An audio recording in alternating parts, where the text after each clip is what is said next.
TV, Inspirasi Kepri.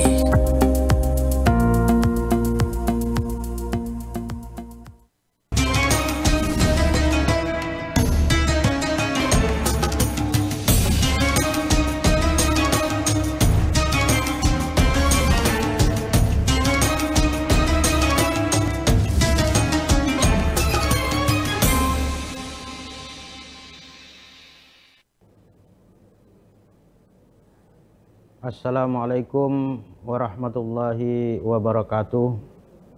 Pemirsa Batam TV yang dirahmati Allah Subhanahu wa taala, bertemu kembali dalam program Kalam Ilahi bersama saya Rahmat Siregar dengan tema urgensi produk halal dalam kehidupan.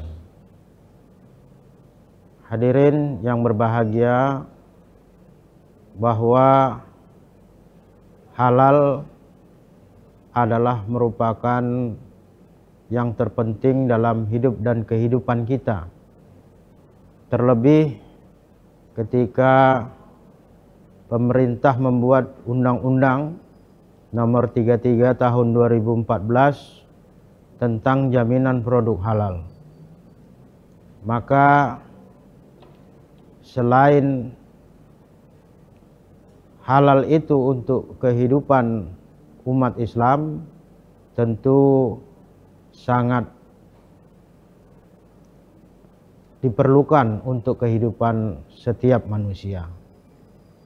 Kalau kita melihat firman Allah, di sana dijelaskan, A'udzubillahi minasyaitonirrajim, Bismillahirrahmanirrahim.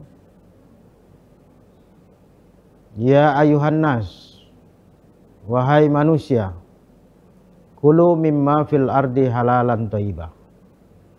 Nah, ayat ini awalnya dimulai dengan kata-kata ya ayuhan nas. Maknanya untuk keseluruhan manusia. Berbeda ketika Allah Subhanahu wa taala memanggil umat Islam untuk berpuasa. Maka dimulai ayatnya dengan ya ayyuhalladzina amanu. Terlebih lagi, kurang lebih sekitar 1 pekan lagi kita akan menghadapi bulan suci Ramadan 1446 Hijriah. Maka Allah awali ayatnya untuk puasa tersebut dengan awal ya ayyuhalladzina amanu. Wahai orang-orang yang beriman. Jadi Allah panggil orang-orang yang beriman untuk melaksanakan puasa.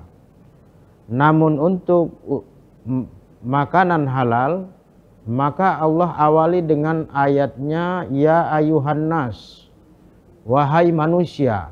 Maknanya untuk keseluruhan manusia. Kulu mimma fil ardi halalan thayyibah. Makanlah dari apa yang Allah tetapkan di muka bumi ini, halalun thayyibah, yang halal lagi baik. Wala tattabi'u khutuwati syaitan, dan janganlah ikuti langkah-langkah setan. Innahu lakum aduwwum mubin, sesungguhnya setan adalah musuh yang nyata bagimu. Hadirin pemirsa yang berbahagia, dalam ayat ini Allah jelaskan kulu mimma fil ardi, makanlah apa yang terdapat di muka bumi ini, namun halalun thayyibah, halal lagi baik. Halal artinya adalah yang dibolehkan. Lawan halal adalah haram. Kalau halal dibolehkan, tentu yang haram adalah yang dilarang.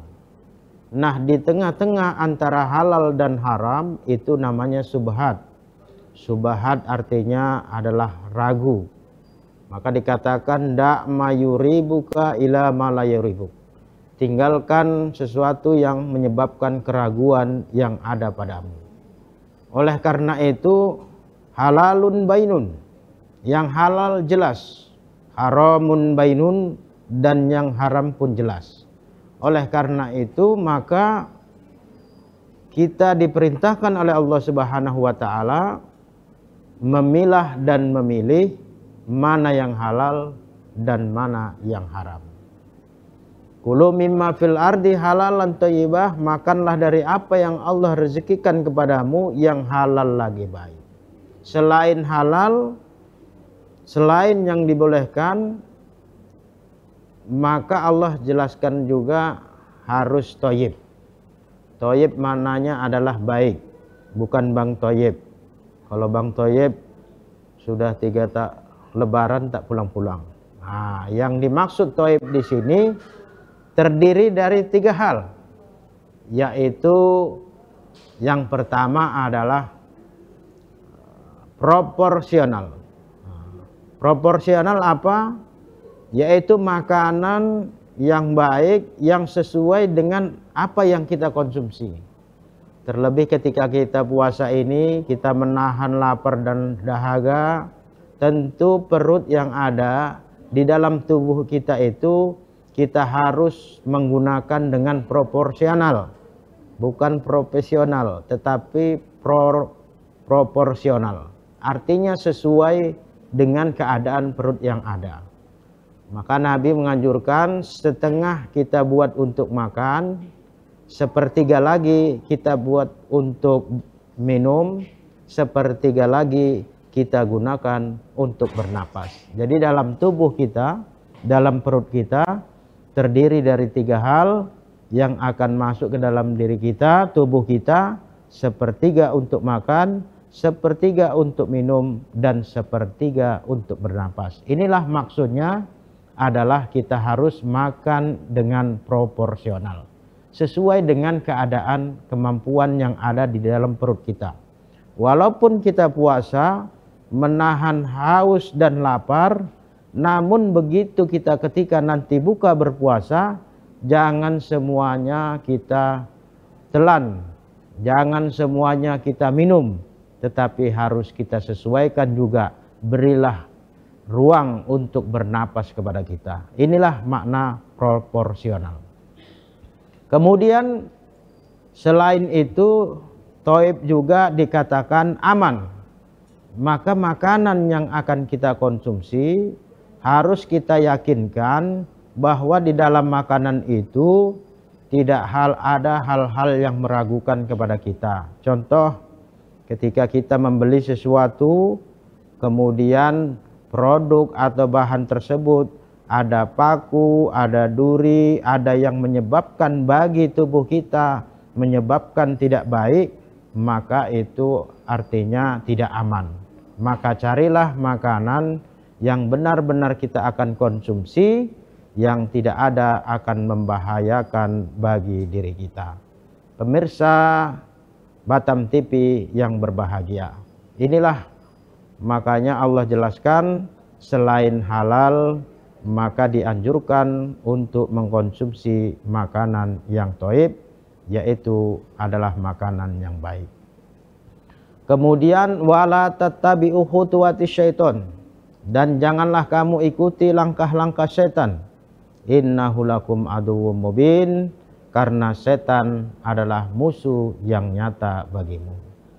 Hadirin yang berbahagia, kalau kita melihat bahwa pedulinya pemerintah saat ini semenjak 17 Oktober 2014 dibuatlah undang-undangnya tentang halal ini yang disebut dengan jaminan produk halal. Nah, kemudian setelah 14 Oktober 2019 diberlakukannya kewajiban bersertifikat halal. Maka ketika 17 Oktober 2019 yang dahulunya pendaftaran sertifikasi halal itu di bawah MUI yang dikenal dengan LPPOM MUI, maka beralih di Kementerian Agama yang bernama BPJPH, Badan Jaminan Produk Halal. Setelah undang-undang dibuat, kemudian disosialisasikan, maka masa kewajiban bersertifikat halal itu dikuatkan dan dilakukan Oktober 2024. Maka seluruh produk yang yang ada sesuai dengan Undang-Undang nomor 33 tahun 2014 disebutkan, dengan yang di situ ada di pasal 4 bahwa produk yang masuk, yang beredar dan diperjualbelikan masuk di wilayah Republik Indonesia wajib bersertifikat halal. Itulah makanya ada ketentuan bahwa halal ini sudah sifatnya sekarang adalah mandatori, yaitu wajib.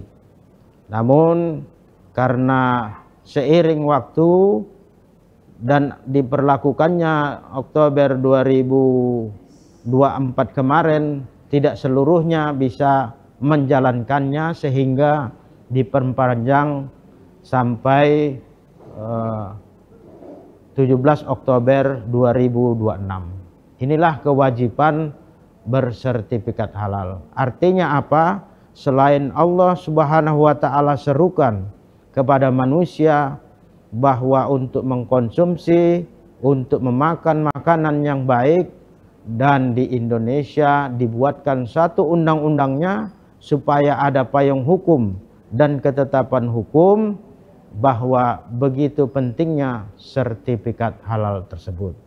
Hadirin sidang pemirsa yang berbahagia, kalau kita melihat hadis Rasulullah Shallallahu Alaihi Wasallam, di sana ditegaskan bahwa ainama lahma nabata minal haram, daging dari mana saja yang tumbuh dari hal-hal yang masuk dalam tubuh kita, maka ainama lahma nabata minal haram, daging dari mana saja yang tumbuh dari hal-hal yang diharamkan, pannaru aulilahu, maka sepantasnya adalah neraka untuknya.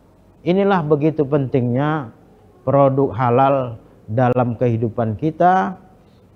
Jangan sampai ketika kita dalam hidup dan kehidupan ini terkontaminasi dengan barang-barang yang diharamkan ataupun syubhat. Hadirin bidang pemirsa Batam TV yang berbahagia, oleh karena itu maka sangatlah penting bagi kita mentaati apa yang telah ditetapkan oleh pemerintah. Hadirin sidang Batam TV yang dirahmati Allah Subhanahu wa taala. Lalu apa yang terpenting dan apa yang terlalu kritis dalam produk-produk yang kita tahu umumnya beredar di lapangan? Maka di antara produk-produk yang paling kritis yang harus kita ketahui adalah yaitu jenis yang berasal dari daging ataupun hewan. Maka Allah Subhanahu wa taala berfirman dalam surah Al-Maidah ayat terakhir. Al-Maidah ayat terakhir ini adalah asbabun nuzulnya, yaitu ketika haji wada. Maka inilah ayat yang Allah turunkan terakhir dan perintah kepada kita, hurrimat alaikumul maitatu waddamu walahmul khinzir wa ma uhilla li khairillah. Apa maksud dari ayat ini? Hurrimat alaikum, diharamkan bagi kamu. Nah, jadi kalau sudah diharamkan oleh Allah Subhanahu wa taala, maka bagi umat Islam khususnya ini harus ditinggalkan. Alaikum hurrimat alaikumul maitatu waddam, yaitu darah. Nah, ini umat Islam khususnya dilarang untuk mengkonsumsinya, walaupun kadang ada umat lain yang mengkonsumsinya. Hurrimat alaikumul maitatu waddam, yaitu mait atau bangkai. Nah, bangkai juga umat Islam umumnya dilarang untuk mengkonsumsinya, dan bahkan umat lain pun tentu yang namanya bangkai tidak mau mengkonsumsinya. Jadi maitatu waddam dan darah, kemudian walahmul khinzir, dan binatang babi. Inilah yang diharamkan oleh Allah Subhanahu wa taala. Kemudian selanjutnya Allah menjelaskan wa ma uhilla li ghairillahi bihi. Kalau jelas bangkai, tentu banyak umat yang tidak mau, terlebih umat Islam. Kemudian darah, begitu juga. Kemudian babi, itu juga umat Islam tentu dilarang untuk mengkonsumsinya. Nah, yang di antara tiga tadi, ada yang keempat, yaitu wa ma uhilla li ghairillahi bihi. Pemirsa Batam TV, tetaplah bersama kami dalam program Kalam Ilahi. Kami akan kembali sesaat lagi.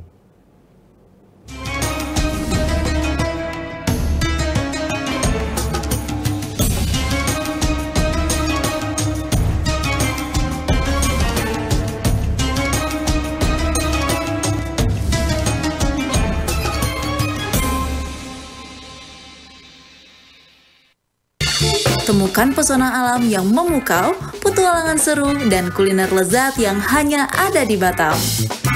Dari aktivitas air yang mendebarkan, hingga destinasi wisata yang memanjakan mata, Batam punya semuanya.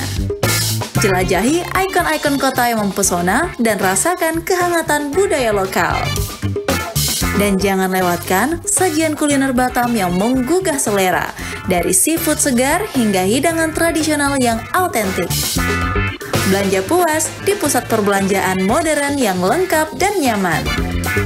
Batam, destinasi sempurna untuk liburan yang tak terlupakan. Tayang setiap hari hanya di Batam Televisi. Amazing Batam, enjoy the new city. Expose Kepri. Program ini dirancang untuk memberikan sorotan khusus pada berita dan informasi dari berbagai sektor.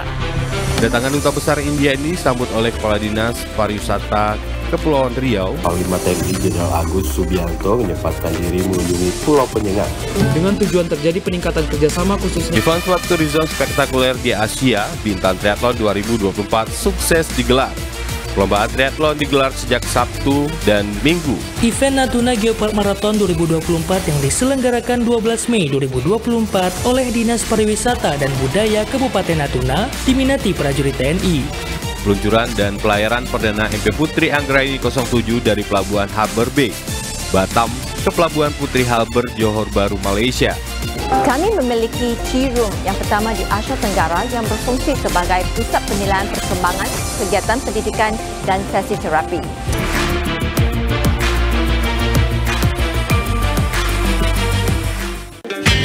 Selamat datang di Kepulauan Riau, surganya kuliner Indonesia. Kepulauan Riau tak hanya menawarkan keindahan alam, tetapi juga sebuah petualangan rasa yang tak terlupakan. Dan sekarang, hadir di layar Anda, Yuk Makan di Kepri, program TV yang akan membawa Anda dalam petualangan kuliner tiada tara. Temui para koki lokal yang berbagi resep rahasia dan cerita di balik setiap hidangan. Jangan lewatkan kesempatan untuk merasakan sensasi kuliner terbaik Kepulauan Riau. Dapatkan petualangan kuliner Anda di Yuk Makan di Kepri, setiap hari di Batam Televisi. Yuk Makan di Kepri, sedap betul.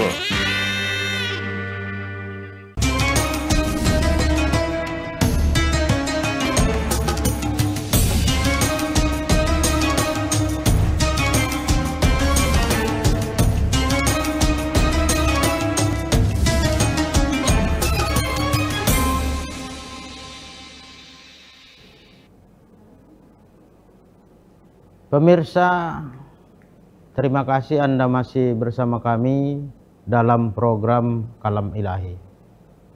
Kita lanjutkan pembahasan tentang yang Allah sebutkan dalam surah Al-Maidah ayat 3 tersebut.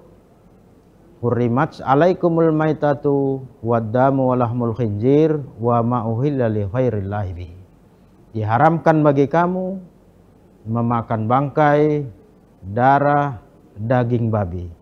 Namun yang keempat ini yang maknanya jelas secara umum yang perlu kita teliti, kemudian kita cermati kembali. Allah jelaskan wa ma uhilla li ghairillahi bi.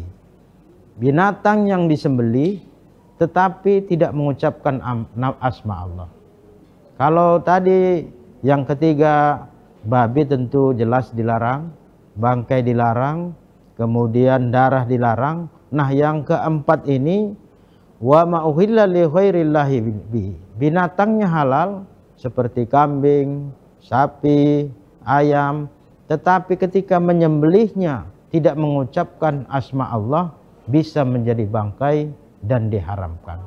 Oleh karena itu, maka ini yang terkadang kita terkecoh atau merasa tidak tahu karena binatang itu halal, tetapi ketika menyembelihnya tidak mengucapkan asma Allah, maka binatang tersebut diharamkan. Oleh karena itu, dalam kajian yang singkat ini kami akan menjelaskan beberapa syarat dan rukun yang akan kita ketahui apakah dari syarat dan rukun tersebut hewan yang kita konsumsi, hewan yang kita makan itu sudah memenuhi syarat atau tidak. Maka kita jelaskan bahwa yang pertama, syarat menyembelih itu adalah Islam. Nah, ini yang pertama dan yang paling pokok. Walaupun hewannya halal, tetapi yang menyembelih non-muslim atau tidak Islam, maka ini bisa dikatakan hewan tersebut tidak halal, tidak memenuhi syarat dan rukunnya.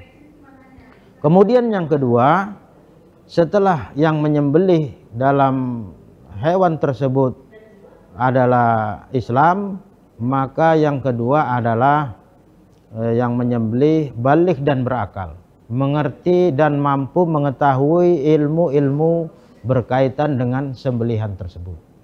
Kemudian syarat yang ketiga dalam penyembelihan hewan yaitu mengucapkan asma Allah, yaitu dengan membaca Bismillahi Allahu Akbar. Nah, ini yang ketiga. Kemudian yang keempat, dalam syarat dan rukun dalam sembelihan itu, supaya kita tahu bahwa hewan yang disembelih itu halal atau tidak, maka yang keempat adalah putus urat leher yang disebut dengan halqun maroi, yaitu saluran napas, saluran darah, dan saluran makanan. Itulah yang harus kita benar-benar yakinkan bahwa dalam sembelihannya putus hal tersebut.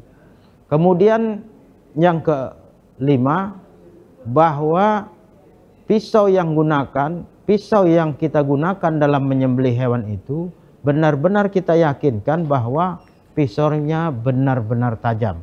Jangan sampai pisaunya tumpul atau tidak tajam sehingga bisa terkesan penyembelihannya selalu berulang-ulang dan terkesannya menyiksa dari hewan tersebut. Kemudian yang keenam, hewan yang akan disembelih pun hewannya harus halal.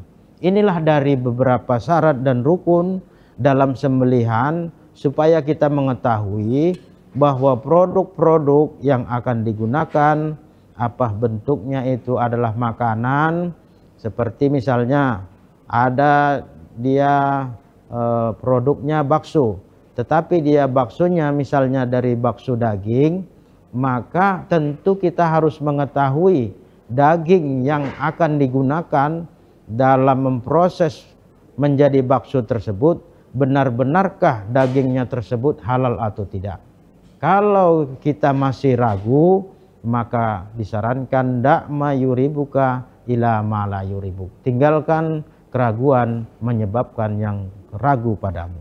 Oleh karena itu, inilah yang sangat kritis yang harus kita tahu dan harus kita yakini. Karena ini bisa masuk ke dalam produk apa saja dalam yang jenisnya termasuk hewan tadi. Maka kita harus yakinkan hewan yang disembelih tersebut adalah hewannya harus halal. Pemirsa yang berbahagia, untuk itulah maka pemerintah saat ini telah membuat undang-undangnya, dan mari kita sosialisasikan dalam kehidupan kita. Terlebih ketika kita akan menghadapi bulan suci Ramadan yang kurang lebih seminggu lagi, jangan sampai kita berpuasa, kita menahan lapar, dahaga, tetapi setelah itu kita berbuka, kita sahur, kemudian menggunakan barang-barang yang diharamkan atau jenisnya bangkai tadi. Oleh karena itu, dalam menyambut Ramadan ini, mari benar-benar kita pastikan bahwa puasa yang kita lakukan, kita yakinkan tahun ini adalah puasa yang benar-benar bersih, yaitu dari hal-hal yang terkontaminasi dengan yang diharamkan. Terlebih saat ini perkembangan ilmu dan teknologi sangat maju dan canggih. Bahkan saat ini bukan hanya makanan yang akan kita konsumsi yang untuk dihalalkan, bahkan pakaian, hal-hal yang lain yang bentuknya walaupun tidak kita makan, tetapi kita harus yakinkan bahwa itu adalah bersumber dari hal-hal yang halal. Pemirsa yang berbahagia, sebagaimana contoh juga kalau kita jelaskan semacam air minum itu selalu dikonsumsi oleh manusia, bukan hanya umat Islam. Air yang memang kegunaannya dan selalu kita manfaatkan, tetapi kita harus yakinkan bahwa air yang kita minum itu adalah hal-hal air yang halal. Makanya kalau bagi perusahaan satu usaha yang mengurus sertifikat halal, maka mereka akan dicek dulu bahwa apa yang menjadi filter dari untuk air tersebut. Apakah bersumber dari nabati atau tumbuh-tumbuhan, atau bisa bersumber filternya dari yang jenisnya tulang. Nah, pertanyaannya, kalau jenis filter tersebut yang berasal dari tulang, maka kita harus tahu tulangnya tulang apa. Kalau dia tulang sapi atau tulang kambing, apakah atau tulang manusia, nah inilah yang harus diyakinkan. Itu hanya sekedar contoh kecil bahwa air saja yang kita konsumsi dan kita minum, kita harus yakin bahwa air tersebut adalah yang halal. Pemirsa yang berbahagia, untuk itu mari dalam menghadapi puasa ini kita yakinkan bahwa tahun ini benar-benar bersih dari hal-hal yang diharamkan. Mudah-mudahan apa yang kita sampaikan dalam kesempatan yang berbahagia ini, bahwa kita harus melakukan hal-hal yang halal yang dianjurkan Allah Subhanahu wa taala tadi, kemudian dikuatkan juga dengan undang-undang nomor 33 tahun 2014 bahwa produk yang beredar, yang diperjualbelikan dan masuk di wilayah Republik Indonesia harus sudah bersertifikat halal. Maka dalam hal pendaftaran sertifikat halal ini yang sekarang di wilayah Kementerian Agama yang namanya adalah BPJPH, Badan Jaminan Produk Halal, ada dua jenis pendaftaran. Ada satu yang bernama reguler, pendaftaran umum yang mandiri, yang usahanya besar, tetapi juga ada pendaftaran yang jenisnya self-declare, yaitu yang kecil, usaha-usaha rumahan, usaha yang sifatnya tidak terlalu kritis, maka itu adalah hal yang gratis. Dan pemerintah lewat Kementerian Agama selalu membantu setiap tahunnya untuk usaha-usaha kecil mendaftarkan sertifikat halalnya dan tidak diberi biaya, atau maksudnya tidak dikenakan biaya dalam pendaftarannya. Maka mudah-mudahan dengan kepedulian pemerintah, kita juga antusias bahwa kita yang mempunyai produk, yang mempunyai usaha, maka segeralah untuk mendaftarkan sertifikat halal kita. Kemudian dengan kita daftarkan tersebut, masyarakat juga yakin bahwa ketika nanti mereka belanja untuk berbuka puasa, mereka yakin juga bahwa selain puasanya bersih, kemudian yang akan dibeli untuk berbuka puasa juga benar-benar halal dan thayyib. Halal artinya yang dibolehkan, thayyib adalah yang baik. Inilah yang dapat kami sampaikan dalam kesempatan yang berbahagia ini. Mari sama-sama kita dukung program-program yang telah dilaksanakan pemerintah dan anjuran Allah Subhanahu wa Ta'ala. Terima kasih atas kebersamaan pemirsa Batam TV dalam program Kalam Ilahi. Saya Rahmat Siregar pamit undur diri dan mohon maaf jika ada kesalahan. Wabillahi taufiq wal hidayah. Wassalamualaikum warahmatullahi wabarakatuh.